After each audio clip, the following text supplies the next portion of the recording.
Assalamualaikum warahmatullahi wabarakatuh. Perkenalkan, nama saya Muhammad Ihsan Nur Fadila dari Enterprise 06 dengan NIM 01101291.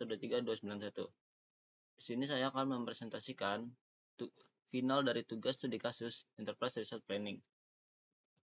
Oke, langkah pertama di sini kalian harus masuk ke server Odoo-nya, yaitu localhost 869.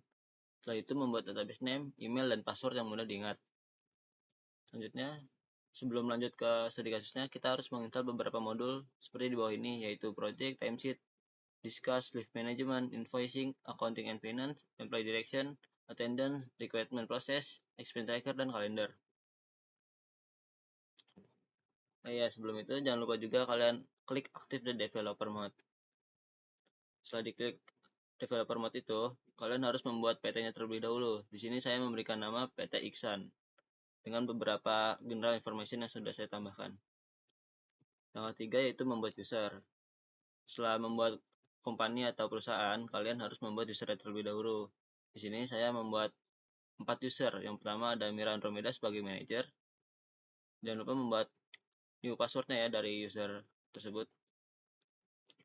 Yang kedua ada Dini Sulung sebagai staff. Di sini jika staff bawahnya kosong ya, hanya ada seperti ini saja. Buat passwordnya juga. Untuk semua user pasti membuat passwordnya. Yang ketiga ada Endra Hermawan sebagai manager. Ya, manager dengan staff itu akses right-nya tuh beda. Di sini manager yang di atas tadi itu kosong.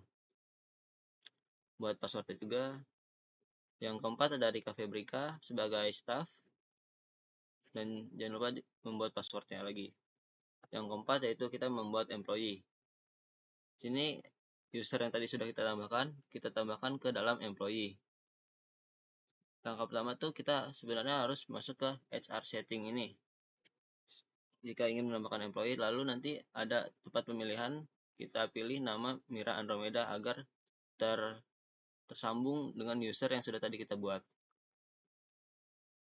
Di sini kita isi public information-nya, personal information-nya yang sudah ditentukan. Yang kedua ada Dini Sulung, sama seperti Mira harus mengisi public information, personal information juga. Terus selanjutnya ada Indra Hermawan, kita isi juga public dan personal information-nya. Yang terakhir ada Rika Febrika, sama seperti yang lainnya, kita harus mengisi public information dan personal information-nya. Oh iya, tetapi jika di staff ini Mira Andromeda itu sebagai manajer dan departemennya itu departemen HRD. Terus kalau Dini Sulung departemen HRD dan job title sebagai staff. Dengan manajer yaitu Mira Andromeda karena dia di departemen HRD. Terus selanjutnya ada Indra Hermawan, dia di departemen purchasing sebagai manajer. Dan yang terakhir ada Rika Febrika sebagai staff di departemen purchasing dengan manajer yaitu Indra Hermawan. Selanjutnya ada membuat rekrutmen. Di sini kalian masuk halaman rekrutmen, terus ke job position, buat kotak-kotak ini dan create new. Dan pertama itu ada Mira Andromeda yaitu sebagai HRD manager job di departemen HRD.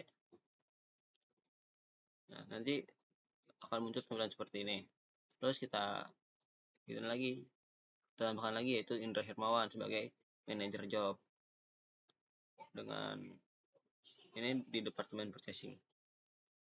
Nah, setelah dulu ditambahkan akan muncul halaman seperti ini. Setelah muncul, kalian harus memindahkan kedua Indra Hermawan ini dan Mira Andromeda ini ke dalam tanda tangan kontrak karena ini seperti alur dari perekrutan. Itu kita masuk ke staff. Sekarang sama tampilan seperti ini. Di staff ada Dini Sulung sebagai HRD staff. Di sini sebagai di departemen HRD dan menjadi staff. Sama tampilannya seperti ini. Yang kedua ada purchasing staff job yaitu Rika Febrika dengan departemen purchasing. Terus tampilannya sama seperti yang tadi, ini juga sama seperti yang HRD tadi. Seperti yang manajer tadi. Mohon maaf. Selanjutnya yaitu membuat salary rules. Pertama ada gaji pokok untuk manajer sebesar 7 juta, tunjangan makan manajer sebesar 1.500.000, tunjangan transportasi manajer sebesar 1.800.000. Oke, selanjutnya membuat salary rules. Di sini kita masuk halaman payroll, terus salary rules. Pertama ada gaji pokok manajer yang jumlahnya sebesar 7 juta. Dan yang kedua ada tunjangan makan manajer sebesar 1.500.000.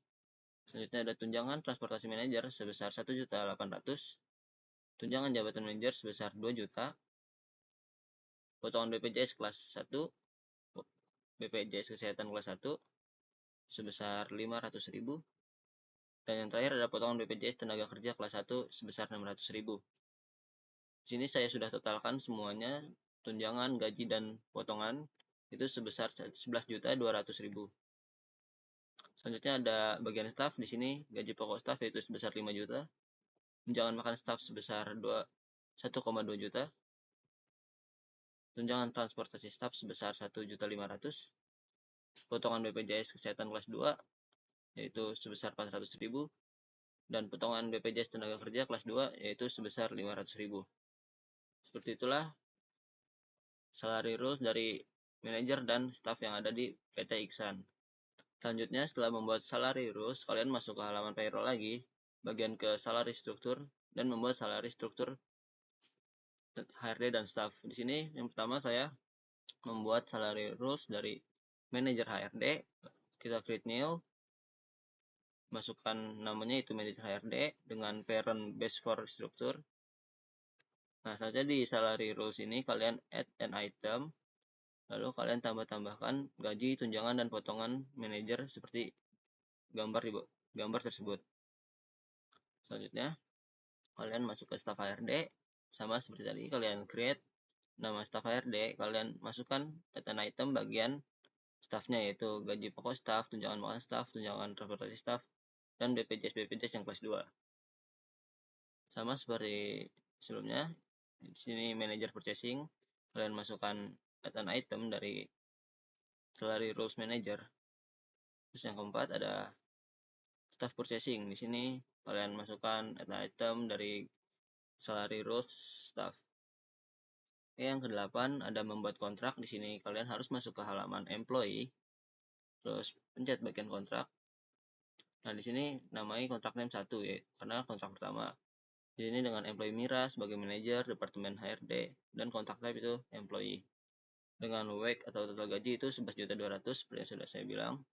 Di salary struktur yang sudah tadi kita buat, dia melamar sebagai manajer di departemen HRD, maka kita buat di sininya manajer HRD. Dengan trial periode 1 Oktober 2021 sampai 30 September 2021. Dengan durasi selama 3 bulan nih, dari tanggal 1 Oktober 2021 sampai 31 Desember 2021. Semua karyawan kontraknya itu sama, seperti ini. Yang kedua ada Dini Sulung sebagai staff dari Departemen HRD. Dengan gaji total, jika staff itu gaji totalnya 6.900.000. Salary rules-nya seperti yang sudah kita buat, yaitu staff HRD dengan kontrak durasi itu yang sama seperti sebelumnya. Di sini yang ketiga ada Indra Hermawan sebagai manajer di Departemen Purchasing. Di sini totalnya sebagai manajer adalah 11.200.000 dengan salary struktur manajer purchasing yang sudah sebelumnya kita buat. Dengan durasi trial dan durasi pekerjaan itu sama seperti sebelumnya. Yang terakhir ada kontrak reference yang keempat bernama Rika Febrika sebagai staff di Departemen Purchasing dengan gaji total 6.900.000 dengan salary struktur yang sudah kita buat, yaitu staff purchasing. Durasinya sama seperti karyawan sebelum-sebelumnya. Yang ke-9 ada membuat jatah cuti untuk karyawan. Di sini kita membuat jatah cuti di bagian halaman leave dan allocation request. Selanjutnya kita membuatnya yaitu cuti menikah di sini. Selama 4 hari by employee. Nama employee-nya yang punya jatah cuti selama 4 hari ini yaitu Mira Andromeda.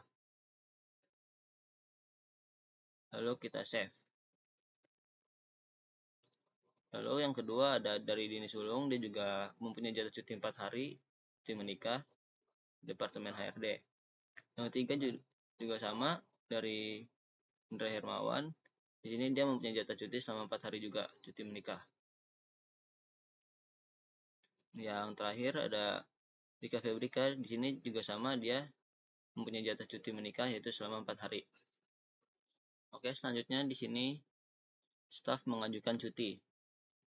Pertama, kita login dulu sebagai staf, yaitu Rika Febrika, dengan email dan password yang sudah kita buat di user tadi, di langkah pertama tadi. Setelah kita masuk ke halaman ini, kita masuk ke bagian leave, langsung leave request. Bisa kalian pilih nih, kalian mau cuti di tanggal berapa, setelah itu kalian pencet aja di tanggalnya. Di sini saya memilih tanggal 27 Desember sampai 28 Desember, karena Rika Febrika akan mengajukan cuti selama 2 hari. Setelah itu kita save. Nah, lalu Dini Sulung juga ingin mengajukan cuti. Masuk lagi ke halaman leave. Mohon maaf, sebelum itu kalian harus login lagi nih ke akun Dini Sulung. Sama seperti yang Rika Febrika tadi, kalian harus login menggunakan email dan password yang sudah kita buat di sebelumnya di halaman user. Pilih juga tanggal yang ingin kalian ajukan cuti. Setelah itu di sini si Dini Sulung akan mengajukan cuti di tanggal 29 Desember sampai 31 Desember, yaitu selama 3 hari. Setelah itu kalian save. Nah, selanjutnya itu di-approve oleh manajer. Nah, kalian tuh harus login sebagai manajer Indra Hermawan nih. Sama seperti sebelumnya, kalian harus masuk dulu ke akun Indra Hermawan menggunakan email dan password yang sudah tadi kita buat. Kalian masuk ke halaman leave, terus ke leave to approve, lalu bagian leave-nya ini kalian cari nama Rika Febrika, karena Rika Febrika ini pada departemen purchasing, jadi kita hanya bisa mengapprove dari Rika Febrika ini, karena Indra Hermawan itu adalah orang atau manajer dari departemen purchasing. Setelah kita klik nama Rika Febrika ini, akan muncul tampilan seperti ini. Lalu kalian bisa approve pengajuan cuti dari Rika Febrika. Kalian juga bisa nge-reviewsnya. Tapi di sini kita coba approve dari pengajuan cuti Rika Febrika. Setelah kalian approve, tampilannya akan seperti ini.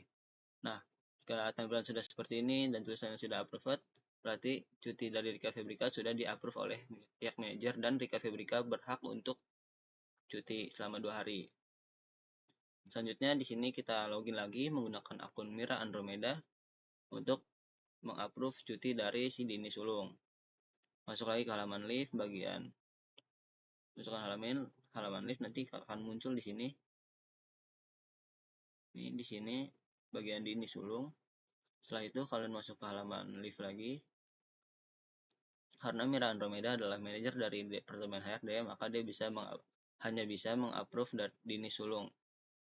Lalu kita pencet Dini Sulungnya, akan muncul tampilan seperti ini sama seperti Rika Febrika tadi. Lalu kalian approve cuti yang diajukan oleh Dini Sulung. Setelah itu tampilannya sama seperti yang tadi, akan muncul tampilan seperti ini. Dan di sini statusnya sudah approved. Pada itu, pengajuan cuti dari Dini Sulung sudah diterima oleh manajer dan Dini Sulung berhak untuk cuti selama 3 hari. Oke, mungkin sekian presentasi final studi kasus Enterprise Resource Planning dari saya. Mohon maaf bila ada salah-salah kata. Mohon maaf jika berlibat atau seperti kurang enak didengarnya.